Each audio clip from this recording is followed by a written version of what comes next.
भारत को दोनों जानिब से घेरने का मिशन, बांग्लादेश के आर्मी चीफ का दौरा पाकिस्तान, क्या मुआहदे हुए, क्या बातें हुई और भारत को बांग्लादेश कैसे घेरेगा। आमिर रज़ा मेरे साथ मौजूद हैं, उनसे बात करते हैं। आमिर भाई, बांग्लादेश के एयर चीफ का दौरा पाकिस्तान, कई अहम बातें सामने आई, वो अहम बातें क्या हैं, भारत को कैसे घेरा जाएगा, हमारे नाज़रीन को बताइएगा। ये तो मैं बहुत अरसे से कह रहे हैं और मैंने आपसे एक दफ़ा हमने ये इकट्ठे भी किया था, एक किसी पर वीलॉग भी किया था कि भारत दो तरफ़ा नहीं तीन तरफ़ा सह तरफ़ा जो है घेरे में आ जाएगा। और उसकी वजह यह है कि एक तरफ उसके जो है बांग्लादेश मौजूद है, फिर दरमियान में चाइना है और फिर मशरक़ी सरहद पर पाकिस्तान मौजूद है। तो अब आप ज़रा अंदाज़ा करें कि तीनों तरफ से भारत घिर चुका है। और ये पाकिस्तान में जो बांग्लादेशी एयर चीफ़ आए हैं, हसन महमूद ख़ान उनका नाम है, उन्होंने मुलाकात की है ज़हीर अहमद बाबर साहब से, सिद्धू साहब से। और उन्होंने उसमें दो तरफ़ा मुलाकात के अंदर बहुत सारे मामलात पर बात की है, जिसमें JF-17 थंडर ब्लॉक 3 लेने की बात है। देखें, जो असल बात यह है कि बांग्लादेश की एयरफोर्स और बांग्लादेश की आर्मी इतने बड़े दुश्मन के जो है काबिल नहीं रही। और इसकी बड़ी वजह यह थी कि 1971 में जो मशरक़ी पाकिस्तान बांग्लादेश बना, वो भारत के ज़ेर तसल्लुत रहा और भारत ने कभी उसको एक बड़ी क़ुव्वत बनने में नहीं बनने दिया, बल्कि वहाँ पर तमाम कलकत्ता के बड़े ताजर और बड़े जो व्यापारी थे, उनकी आउटलेट्स बनी बांग्लादेश के अंदर और वो बांग्लादेश की इकॉनमी को अपने साथ उन्होंने मर्ज करना शुरू कर दिया। सर, मर्ज क्या करना शुरू कर दिया, ये तो बांग्लादेश की इकॉनमी को चूस कर ले। हाँ, वही इस्तेसाल पहले मर्ज किया होगा, फिर इस्तेसाल शुरू किया और यहाँ तक आया कि अब वहाँ पर भारत मुखालिफ स्प्रिंग जो है वो शुरू हो गई और भारत के ख़िलाफ़ वहाँ पर नारा लग गया, सीना वाजिद को भागना पड़ा और वहाँ पर लोगों ने जो है भारत को देश निकाला दे दिया। और यूँ वो मशरक़ी पाकिस्तान जो इस मगरबी पाकिस्तान का, यानी इस पाकिस्तान का भाई था, भाई भाई से आन मिला। चलें, इतने सालों के बाद ही सही, कोई 50 साल के बाद ही सही, लेकिन भाई ने भाई का हाथ पकड़ लिया और अब पाकिस्तान उसकी दिफा को जो है वो अहमियत दे रहा है, क्योंकि उसका दिफा जो समझे पाकिस्तान का दिफा और पाकिस्तान का दिफा बांग्लादेश का दिफा साबित होगा। दोनों भाइयों ने आपस में हाथ मिला लिया है और कल जो मुलाकात मंगल के रोज़ हुई है दोनों एयर चीफ्स की, उसमें बहुत सारी टेक्नोलॉजीज़ के तबादले का भी बात की गई है। वह दिफाई नवीयत की चीज़ें हैं, उसमें उनकी ट्रेनिंग भी शामिल है और उसके लिए मशाक तैयारे जो हमारे पाकिस्तान के बेस्ट जहाज़ हैं और ये दुनिया के ट्रेनर जहाज़ है, बिल्कुल। ट्रेनर दुनिया के जहाज़ है। कई ममालिक में ये तैयारी हाँ, जो है ये फ्लाई हाँ, कर रहे ये हैं। मैं आपसे कह रहा था, ये असल में ट्रेनर जहाज़ इसको एक पायलट बनाने के लिए नहीं है, ये पायलट को फाइटर पायलट बनाने के लिए जहाज़ है। यानी ये बिल्कुल बैन इसके अंदर वही रडार्स, वही सिस्टम, सारी चीज़ें शामिल होती हैं जिनको पायलट उसमें एग्जीक्यूट करता है। देखें, फ़ाइटर प्लेन बहुत ज़्यादा कीमती होते हैं, उनसे पहले पायलट्स को जो तरबियत देनी होती है वो भी बड़ी अहम है कि उनको उन तमाम गैजेट्स का पता हो कि उसने किस वक्त पर किस चीज़ को इस्तेमाल करना है उसके लिए। और मैंने आपको याद होगा लाल मीनारत के पर जब हम बात कर रहे थे एयर स्ट्रिप के ऊपर कि उसको डेवलप करने जा रहे हैं, तो मैंने आपसे कहा था कि चाइनीज़ वहाँ पर उतर गए हैं और पाकिस्तानी पायलट्स भी वहाँ पर जाकर तरबियत देंगे। तो अब वो बात सच साबित होगी कि पाकिस्तानी जो है एयरफोर्स जो है वो बांग्लादेशी एयरफोर्स की तरबियत का अहतमाम भी करेगी। कुछ यहाँ पर आकर तरबियत हासिल करेंगे और कुछ को वहाँ जाकर तरबियत दी जाएगी ताकि उसको एक मजबूत जो है एयरफोर्स बनाया जा सके।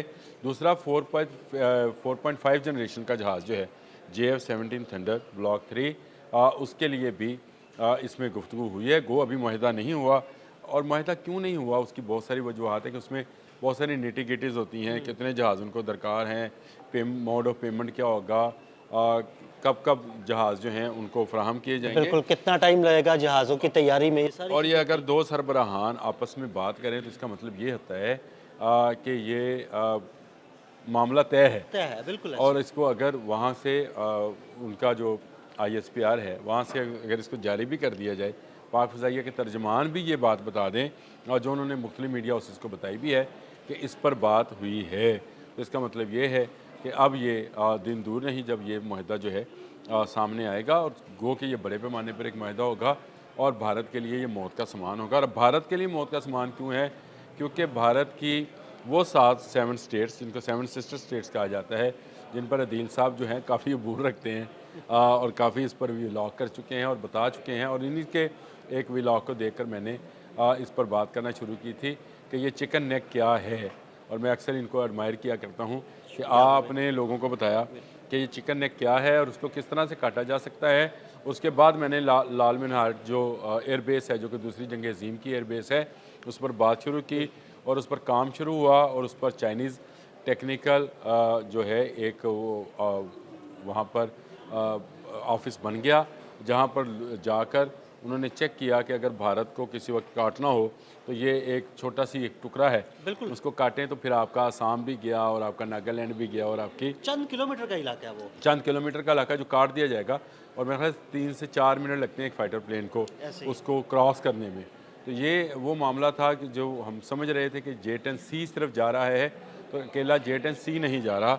अब मेरा ख्याल है कहते हैं JF-17 कि थंडर भी J-10C नहीं जा रहा, पूरा सेट जा रहा है। पूरा सेट जा रहा है। J-10C, GF-17 थंडर ब्लॉक अच्छा, 3 और जो ये असल उसके में उस पे लगने वाले मिसाइल। असल में अब ना मेरा ख्याल है कि इसको J-10C और JF-17 थंडर जो है, ये एक ही किस्म के जहाज़ दोनों बन गए हैं, और दोनों की कैपेबिलिटी और कैपेसिटी एक आपने जैसी भी है। जंगे मई में पाकिस्तान ने GF-17 थंडर ब्लॉक 3, J-10C और जो उनपे लगने वाले BVR मिसाइल्स, वो पूरा एक समझ लें कि एक ऐसा बॉक्स बन चुका है जिसके साथ पाकिस्तान ने भारत को शिकस्त दी, और वही पूरा पूरा बॉक्स जो है ना, वो मेरा ख्याल है कि बांग्लादेश मूव होगा। ये असल में गिफ्ट बॉक्स बन गया है, यानी जो भी मुल्क चाह रहा है करना, वो ये देख रहा है कि अगर हम JF-17 थंडर और यहाँ J-10C लेते हैं तो इसकी महारत जो है पाकिस्तान से लेंगे।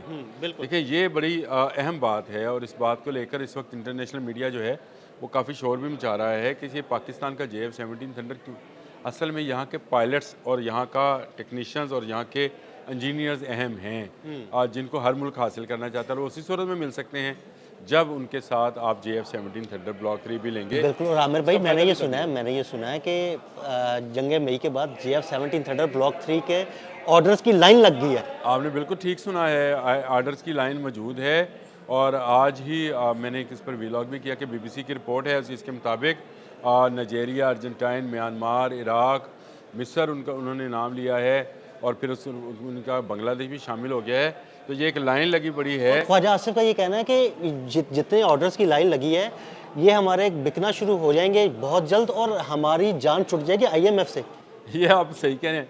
आप उसको IMF से जान कैसे छुटेगी, इसको आपको सिर्फ एक डील का बताता हूँ। आज़रबाईजान के साथ हमने जो 40 जहाज़ों की डील की है, वो $4.5 बिलियन की डील है, और इसका मतलब ये है कि जो अगर बाकी ममालिक के साथ हमारी जो डील होती है, उससे अरबों डॉलर्स जो हैं वो पाकिस्तान में आएंगे। और दुनिया के जितने बड़े ममालिक हैं दिल भाई, चाहे आप उसका फ्रांस नाम ले लें, बरतानिया ले लें, अमेरिका ले लें, रशिया ले लें, चीन ले लें, आप जो नाम भी लेंगे, वो बड़े मुल्क इसलिए कहलाते हैं कि उनकी जो दिफाई पैदावार है, उसका बड़ा हिस्सा वो बाहर दुनिया में बेचते हैं।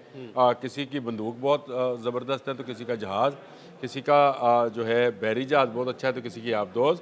तो ये वो एक सनत बन गई है जो आपको मुख्तलिफ़ कर्ज़ों से निकालती है, और ये मैं समझता हूँ कि JF-17 थंडर ब्लॉक 3 फाज मिसाइल और पाकिस्तान की आने वाली जो जदीद तरीन टेक्नोलॉजी है आबदोज़ों की, ये पाकिस्तान को तमाम कर्ज़ों से निजात दिला देगी। और बिल्कुल अगर ये बात आपने मुझे अभी ज़िक्र किया इसका, तो ये कोई ऐसे ही कहने के कयास नहीं है। जो लोग मायूस हैं पाकिस्तान से, तो समझ लें कि पाकिस्तान दुनिया का वाहिद इस्लामी मुल्क है जिसके फाइटर प्लेन्स की इस वक्त दुनिया में मांग है, और आने वाले दिनों में देखिएगा कि पाकिस्तान की आबदोज़ की मांग भी इसी तरह से होगी। इंशाल्लाह। अंगूर क्लास जो बन रही है, इस पर भी बात करनी चाहिए, हमें खुलकर बात करनी चाहिए कि कराची पोर्ट पर जो टेक्नोलॉजी ट्रांसफ़र हो रही है अंगूर क्लास की, उसकी स्टेल टेक्नोलॉजी क्या है, उसमें कितना फ़ायदा, कितना दूसरे ममालिक को हो सकता है, और इस्लामी दुनिया क्यों पाकिस्तान को लीडिंग फ्रॉम द फ्रंट देख रही है। और उसकी बड़ी वजह यह है कि पाकिस्तान का दिफा मजबूत है, पाकिस्तान की एयरफोर्स मजबूत है, पाकिस्तान की आर्मी, पाकिस्तान की नेवी दुनिया के तमाम इस्लामी मुल्क में सबसे नुमाया। देखें 1.5 बिलियन जो हैं मुसलमान हैं पूरी दुनिया में। ये 24-25 करोड़ जो मुसलमान इस खत्ते में रहते हैं, वो दुनिया के तमाम मुस्लिम ममालिक से ज़्यादा खुश नसीब इस हवाले से हैं कि इनका दिफा इस वक्त दुनिया का बेहतरीन दिफा है। इनकी फ़ज़ाइया इस वक्त दुनिया की बेहतरीन फ़ज़ाइया है।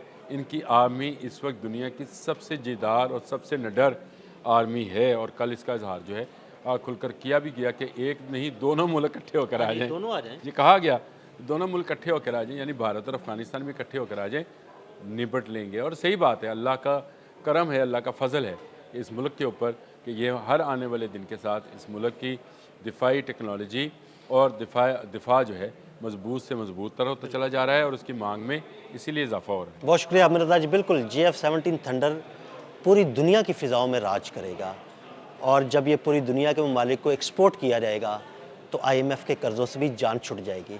अदील अहमद और आमिर रज़ा को इजाज़त दीजिएगा। अल्लाह हाफ़िज़।